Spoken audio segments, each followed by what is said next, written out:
అతికాశ కొంపకు షేట్ అన్నట్టు అతి జాగ్రత్త కొత్త కారుకు షేట్ అయింది. భద్రాద్రి కొత్తగూడెం జిల్లా పాల్వంచ కాడకి ఈ కారుల కథ.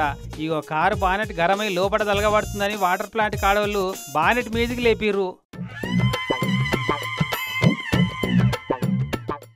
అమ్మరే కొండ గంజాయి పాకెట్లు దొంగసాటంగా పట్టుకొస్తున్న గంజాయి పాకెట్లు పోలీసులకు చిక్కొద్దని ఇంజన్లనే జాపెట్టిరు పాకెట్లను.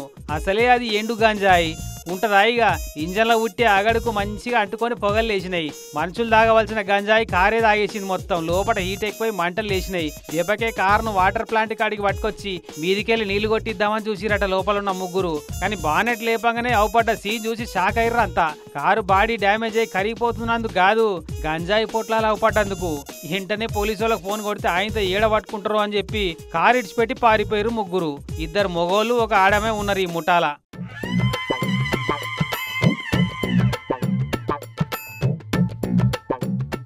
కారు మీద నెంబర్ ప్లేట్ చూస్తే ఒరిస్సా నెంబర్ ఉంది. ఏపీకెళ్ళి ఒరిస్సాకు పట్టుకపోతున్నట్టున్నారు. పోలీసులకు అనుమానం రావద్దని జాగ్రత్త పడేది పోయి చాలా అతి జాగ్రత్త పడి కారుని తలగబెట్టుకున్నారు సన్నాసి స్మగ్లర్ గాళ్ళు. పాపం భయంగల కోడి బజార్ల గుడ్డు పెట్టిన కథ అయింది. ఈ గంజాయి అమ్మితే ఎంత లాభం వచ్చేదో గాని 6-7 లక్షల రూపాయల కారు అగ్గి బూడిద అయిపోయింది మొత్తం.